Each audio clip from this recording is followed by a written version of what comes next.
জয় মিথ্যাকে কোনোদিন থামানো যায় না। আমাদের যে এই কয়েক বছর ধরে অশান্তি, শারীরিক মানসিক এবং সাংসারিক যে অশান্তি, ওই অশান্তির প্রতিবাদে আমরা একসঙ্গে লড়েছি। সত্যের জয় আমরা ছিনিয়ে এনেছি। আগুনকে কোনো নিবানো যায় না, সত্যকে কোনোদিন ধামাচাপা দেওয়া যায় না। তাই আমাদের ৩২,০০০ আজকের একমাত্র সত্যের জয় চিরদিনে হয়। আজকে আমাদের সঙ্গে যে অন্যায় হয়েছিল, সেই অন্যায়ের বিরুদ্ধে আমরা যে লড়াই করে জয় ছিনিয়ে এনেছি, এই জয় আমাদের আপামর বাংলা জনগণের। আমি একজন প্রাক্তন ভারতীয় বায়ুসেনা, আমি কার্গিল যুদ্ধের সৈনিক।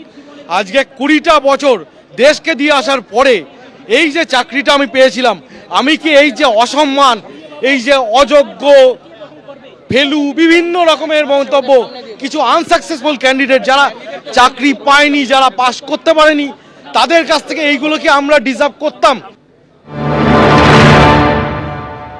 আমরা আজকে কলঙ্কমুক্ত হলাম। আর কি বলবো, আমরা সাধারণ টিচার কষ্ট করে পড়াশোনা করে চাকরিটা পেয়েছি।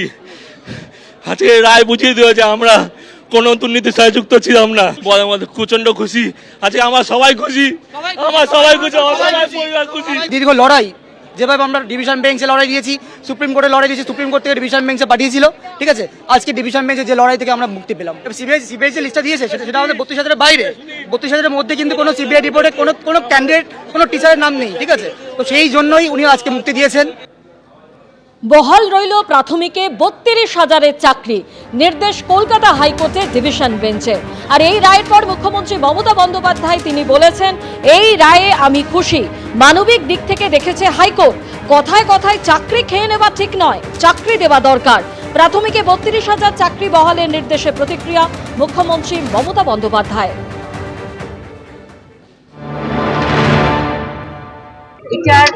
বিচারের মতো করবে, বিচারকে আমরা শ্রদ্ধা করি। সুতরাং আমি সবচেয়ে খুশি যে আমার চাকরিরত ভাই বোনেরা তাদের চাকরিটাকে সুরক্ষিত করতে পেরেছে। বিচাররা জাস্টিস পেয়েছে এবং তাদের পরিবারগুলো সেভ হয়েছে।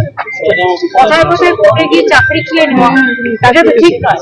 আমাদের চাকরি দেওয়া দরকার, খেয়ে নেওয়া দরকার। এই যে মানবিক দিক থেকে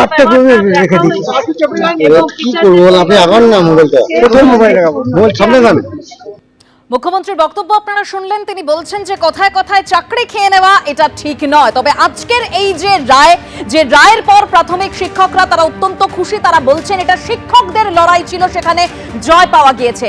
আর তবে ডিভিশন বেঞ্চ যেটা জানিয়েছে যে সিবিআই তদন্তে জানিয়েছিল ২৬৪ জনের ক্ষেত্রে অনিয়ম হয়েছে। ২৬৪ জনকে গ্রেস মার্কস দেওয়া হয়েছিল, তাদের চিহ্নিত করা গেছে।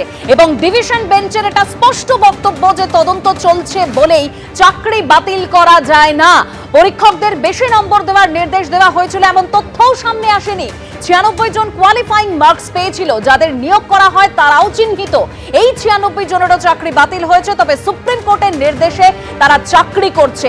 এই ৩২,০০০ প্রাথমিক শিক্ষকের চাকরি বহাল রেখে এই নির্দেশ হাইকোর্টের ডিভিশন বেঞ্চের।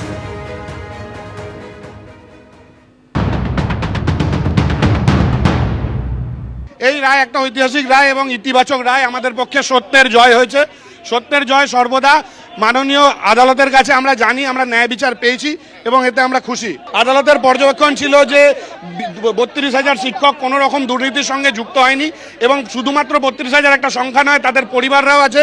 এই দীর্ঘ ৯ বছর চাকরির পরে যদি কারোর চাকরি কেড়ে নেওয়া হয় তার যে কী দুর্বিষহ অবস্থা হয় সেটা আদালত বিচার করেছে এবং এটা বিচার্য বিষয় ছিল। শুধু তাই নয়, ৩২,০০০ শিক্ষককে এক নিমেষে আমাদেরকে সিঙ্গেল বেঞ্চে পার্টি না করে আমাদের চাকরি খারিজ করে দেওয়া হয়েছিল। সেই রায়ের বিরুদ্ধে, সেই রায়কে আজকে ডিভিশন বেঞ্চ খারিজ করে দিয়েছে এবং আমাদের পক্ষে রায় গেছে। আমরা অনেক খুশি। এবিপি আনন্দ, এগিয়ে থাকে, এগিয়ে রাখে।